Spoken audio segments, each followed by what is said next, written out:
This here podcast is for a little bit of this and a little bit of that. You never know, we might be talking about spirituality and wellness, relationships, whatever it is that you do to get your money, be it working somewhere, be it running your own thing, be it having a side hustle. It's all good over here. We are getting organized. We are handling our time management better, and we are having fun through it all. Because over here, it's all love, all light, and good vibes only. So, if you are interested in living, laughing, and learning, growing and glowing, drinking your water, and minding your own business, this is the perfect place for you. Hi, I'm Tiff, and welcome.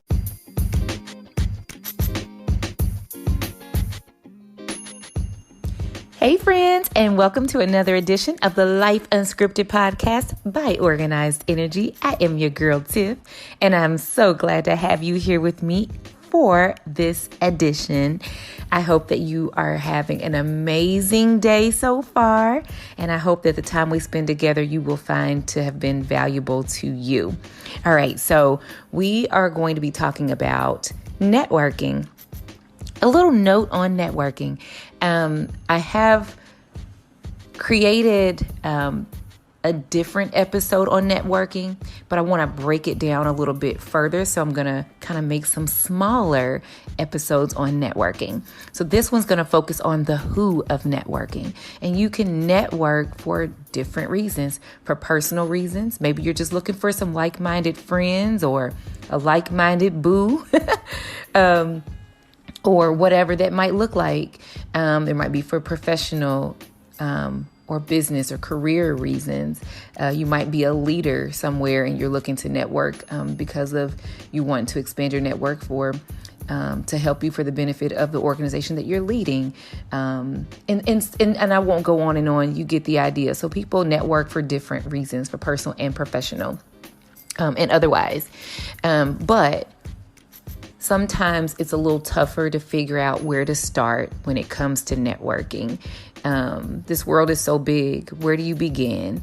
And so in any of those instances, I would think that I'm looking for me personally, who does it make sense for me to network with and why? What's the purpose of my networking? Because then that's going to affect who I need to be seeking to network with. If I'm doing it because I'm looking for friends, then maybe I'm thinking about, I want to make sure we have some things in common. Yeah, they do say opposites attract, but, we want to have some commonalities. At least I do. I want commonalities with my friends. It's okay that we might be different in some ways, but I absolutely want to have something in common with them, whether it's a friend to be friends with, a friend to be dating or whatever, I want something in common. So with that being said, what are some of the things that I like? Let's think about that. It would be, what are some of the things you like, of course. And we're jotting these things down on paper and pencil or taking your digital notes. But what are you into? What are your interests? What are your hobbies?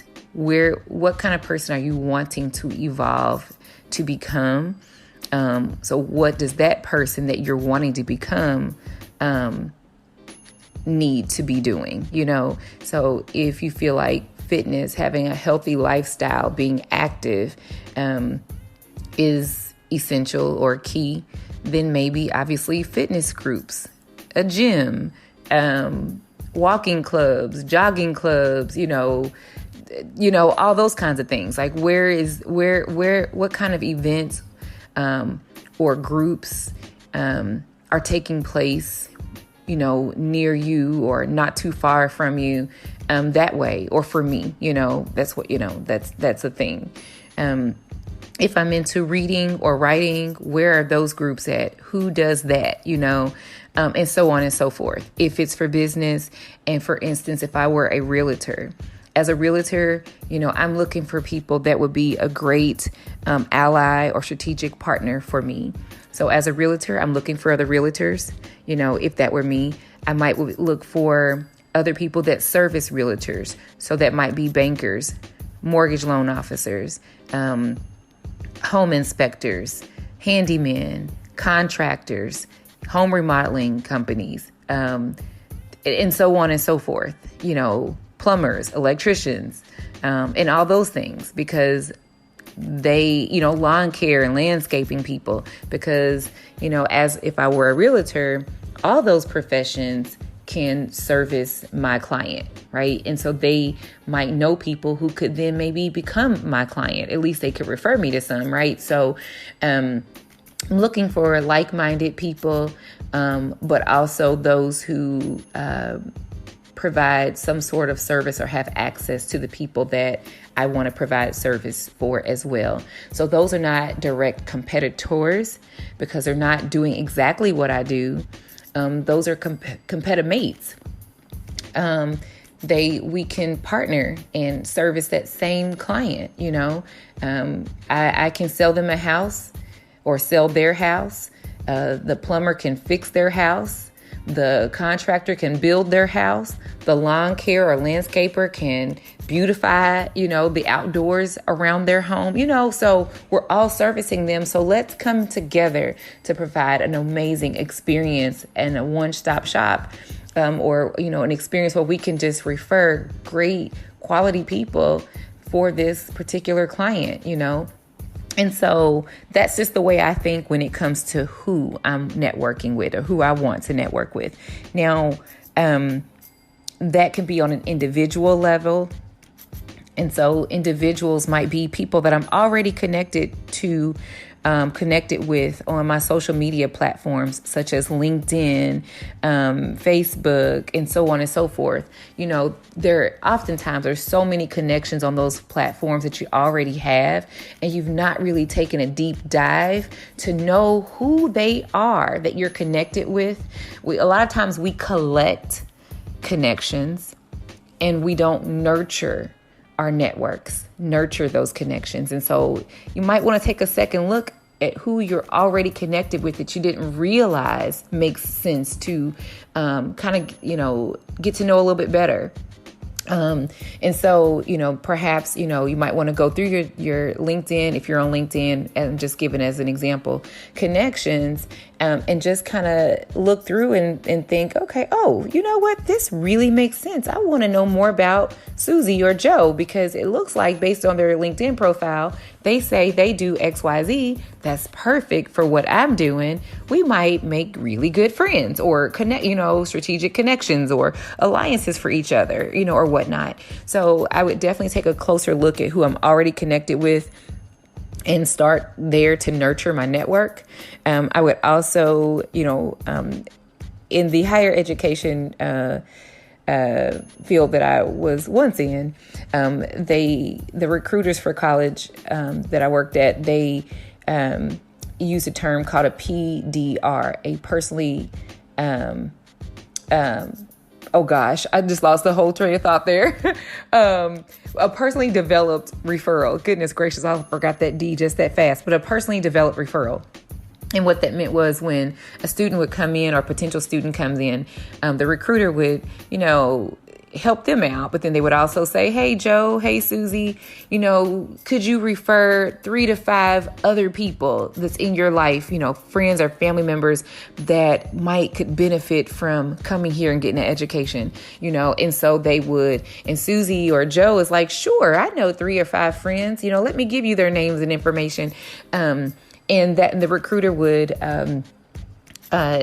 utilize that, would leverage Susie's relationship or Joe's relationship with these people as an in to maybe, getting in, helping them out as well. And so because of Susie's reputation, those people that Susie referred, when the recruiter would be like, well, Susie recommended me. Well, then Susie, is pretty credible. And so these people are like, well, if Susie recommended, us to connect, absolutely, I'm open to it, So it's great when people can put their name on it and they can refer you, recommend you, create an introduction. So not only to LinkedIn friends that you're already connected with that you might be able to kind of go deeper with, but maybe there are some that you might would ask for an introduction or a connection. Maybe they're connected to someone that would be amazing for you to be connected with, and they might be that doorway, that pathway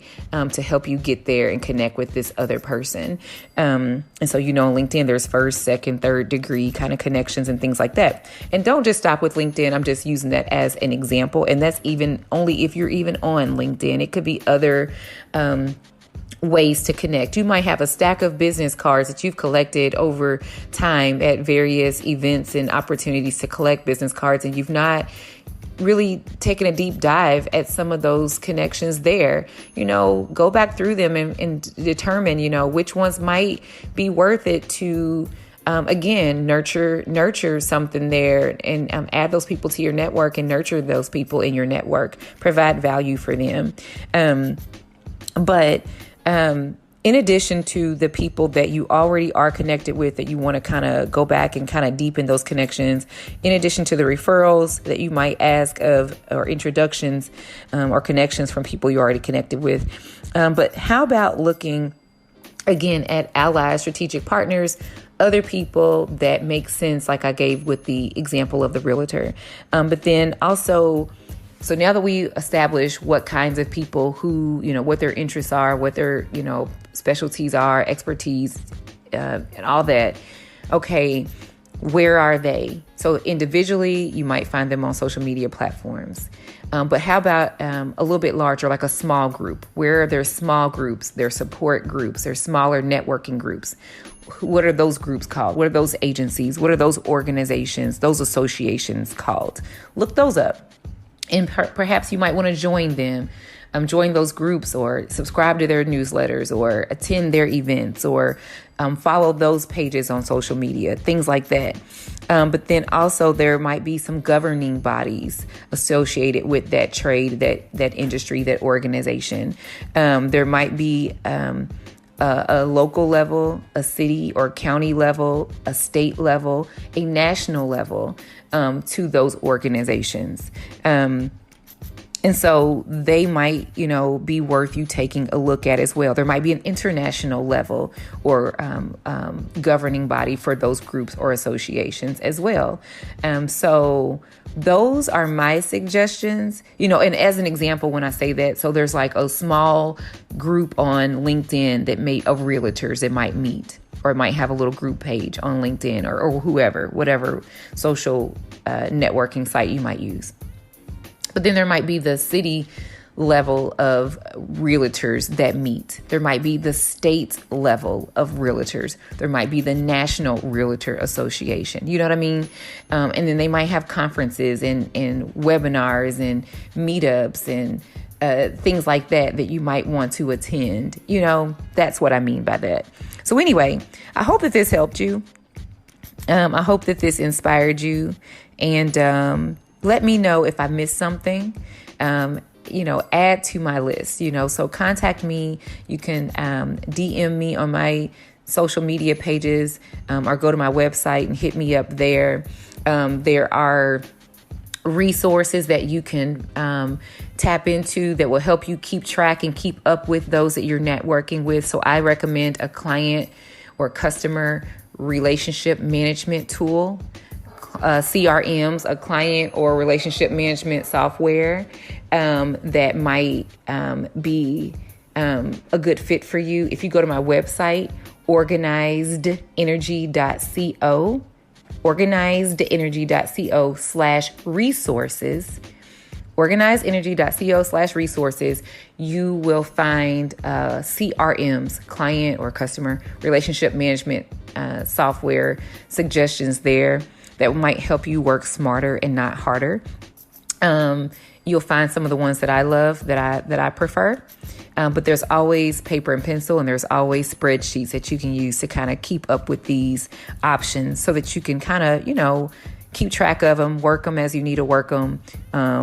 Use the ones that are great for you, remove the ones that are not, kind of thing. And if you want just an overall list of some of the tools that I use to help work smarter and not harder. You can subscribe to my mailing list. You'll get a few emails a week, not to pester you or to spam you, but just to kind of enlighten you a couple times a week. And then that'll last for a few weeks until you get through the end of my list of the tools that I like to use. So you can subscribe to that if you want and look forward to a couple of emails, a week on that. And that is if you go to organizedenergy.co/spill the tea. That's where I'm spilling the tea on the tech and tools that I use to work smarter and not harder. Again, organizedenergy.co/spill the tea. So hope that you got something that you can use. I hope that it's something that keeps you coming back for more. And if that's the case, I look forward to you joining me on the next episode. And until then, you be blessed, honey. Blessed, blessed, blessed, blessed, and not stressed. All right.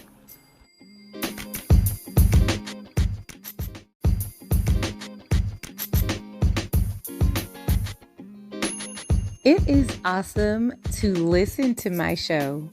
But wouldn't it be amazing if you could launch your very own? Go from listening to launching when you pick up my new book called Is This Thing On? The Super Simple Guide to Planning, Launching, and Scaling Your Podcast. And of course, it was written by a podcaster for new and aspiring podcasters. Think of it as business strategy meets podcasting 101. So yeah, anyone can launch a podcast. That's the easy part. But not everyone understands the business and brand strategy behind operating a podcast. Be it if you're doing it just for yourself and for pleasure as a hobby, or if you're doing it to get more eyes on your brand. Either way, this book, this project is for you. Visit organizedenergy.co/shop. Again, organizedenergy.co/shop. I've got some goodies for you. I want you to visit organizedenergy.co/spill the tea. organizedenergy.co/spill the tea. I have curated a list of some of the favorite tools and resources that I use as I operate my business that have been amazing for me. They have helped me to save time. They have helped me to build my team. They have helped me to stay connected with my people. And I absolutely love so many of these tools. I want to share them with you, and it's free to download. So again, go to organizedenergy.co/spill the tea so that I can help you get started working smarter and not harder. Again, and as always, I want to thank you for listening. Okay. Thank you. I appreciate the fact that you shared your time with me. That's number one. Number two, I always tell you guys as I close out my show that I love you. I remind you that God loves you. And I want you to make sure that you love you. Okay? I love you. God loves you. I want to make sure that you love you.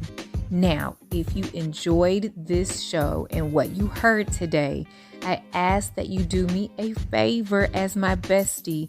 Would you please go over to Apple Podcasts, to Spotify, and wherever else you listen that has the opportunity for you to rate and review. I would love for you to rate the show and to leave a meaningful review. I want to make sure that you also have subscribed to the show and that you will share it with someone that you think would really enjoy it like you do. Okay? I truly appreciate you. I really do love you. And I cannot wait for you to join me again on the next episode. Have the absolute best week ever.